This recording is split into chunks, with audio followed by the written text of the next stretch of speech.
ପିଲାମାନେ ଆଜି ଆମେ ବିଭିନ୍ନ ପରିବାର ନାମ ଇଂଲିଶ ଆଉ ଓଡ଼ିଆରେ ଜାଣିବା। ଚାଲ। ଆଳୁ ଆଳୁ ଇଂଲିଶରେ କୁହାଯାଏ ପଟାଟୋ। ପଟାଟୋ। ପିଆଜ ପିଆଜ ଇଂଲିଶ କୁହନ୍ତି ଅନିଅନ୍। ଅନିଅନ୍। ଟମାଟର ଟମାଟୋ ଇଂଲିଶ କୁହାଯାଏ ଟମାଟୋ। ଟମାଟୋ। ଅଦା ଅଦାକୁ ଇଂଲିଶ କୁହନ୍ତି ଜିଞ୍ଜର। ଜିଞ୍ଜର। ରସୁଣ ରସୁଣକୁ ଇଂଲିଶ କୁହନ୍ତି ଗାର୍ଲିକ୍। ଗାର୍ଲିକ୍। କଖାରୁ କଖାରୁ ଇଂଲିଶ କୁହନ୍ତି ପମ୍ପକିନ୍।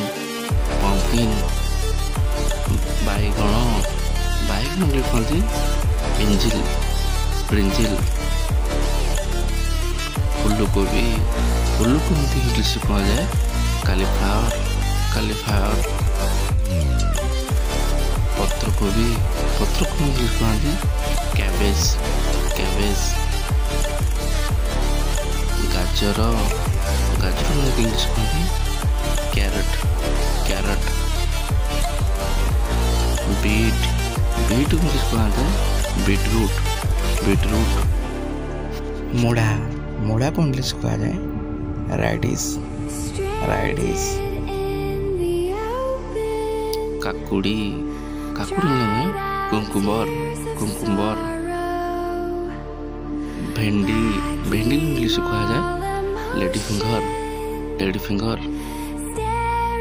ଲେମ୍ବୁ ଲେମ୍ବୁ ଇଂଲିଶ କୁହାଯାଏ ଲେମନ୍। ଲେମନ୍।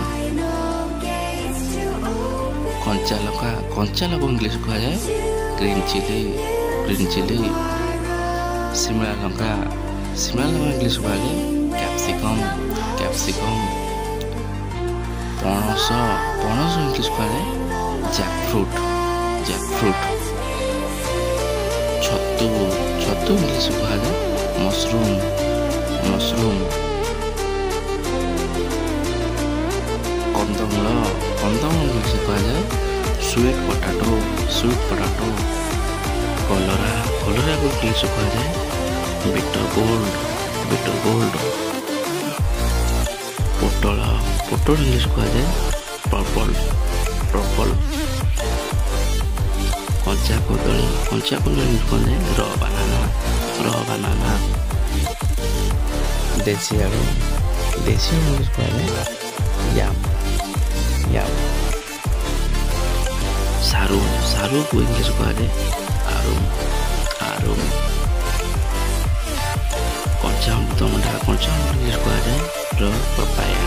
ର ପପାୟା। ପଣସ କଠା ଗ୍ରୀନ୍ ଜ୍ୟାକ୍। Green Jack. କୁନ୍ଦୁରି ଇଂଲିଶ କୁହାଯାଏ ଟେଣ୍ଡେଲି। ଟେଣ୍ଡେଲି। କାଙ୍କଡ଼ ଇଂଲିଶ କୁହାଯାଏ ସାଇନ୍ ଗୋଲ୍ଡ। Sign gold. ଜହ୍ନି ଇଂଲିଶ କୁହାଯାଏ rich gold. Rich gold. ଛଚିନ୍ଦ୍ରା English କୁହାଯାଏ ସ୍ନେକ୍ ଗୋଲ୍ଡ। Snake gold. ଲାଉ ଇଂଲିଶ କୁହାଯାଏ ବୋଟଲ୍ ଗୋଲ୍ଡ। Bottle gold. ସଜନା ଛୁଇଁ ଇଂଲିଶ ଡ୍ରମଷ୍ଟିକ୍। ଡ୍ରମଷ୍ଟିକ୍। ଝୁଡ଼ଙ୍ଗ ଇଂଲିଶ କୁହାଯାଏ long beans. Long beans. ମକାକୁ English କୁହାଯାଏ କଣ୍ଡ। କଣ୍ଡ। ଓଉକୁ ଇଂଲିଶ କୁହନ୍ତି ଡିଲେନିଆ ଇଣ୍ଡିକା। ଡିଲେନିଆ ଇଣ୍ଡିକା। କଳମ ଶାଗ ଇଂଲିଶ କୁହାଯାଏ ୱାଟର ସ୍ପିନାଚ୍। Water spinach. ଖଡ଼ା ଶାଗ ଇଂଲିଶ କୁହାଯାଏ ଅମ୍ବ୍ରୋନ୍ ଲିଭ୍ସ। ଅମ୍ବ୍ରୋନ୍ ଲିଭ୍ସ। ସଜନା ଶାଗ ଇଂଲିଶ କୁହାଯାଏ ମୋରାଙ୍ଗା ଲିଭ୍ସ। ମୋରାଙ୍ଗା ଲିଭ୍ସ। ପାଳଙ୍ଗ ଶାଗ ଇଂଲିଶ କୁହାଯାଏ ସ୍ପିନାଚ୍। ସ୍ପିନାଚ୍। ପୋଇକୁ ଇଂଲିଶ କୁହାଯାଏ ଇଣ୍ଡିଆନ୍ ସ୍ପିନାଚ୍। ଧନିଆ ପତ୍ର ଇଂଲିଶ କୁହାଯାଏ କୋରିଆଣ୍ଡସ୍ ଲିଭ୍ସ। କୋରିଆଣ୍ଡସ୍ ଲିଭ୍ସ। भृषुंग पत्र करी लिव्स पुदीना पत्र मिंट लीव्स सांग माने काकड़ इंग्लिश कौन कह जाए कमेंट बॉक्स में कहब।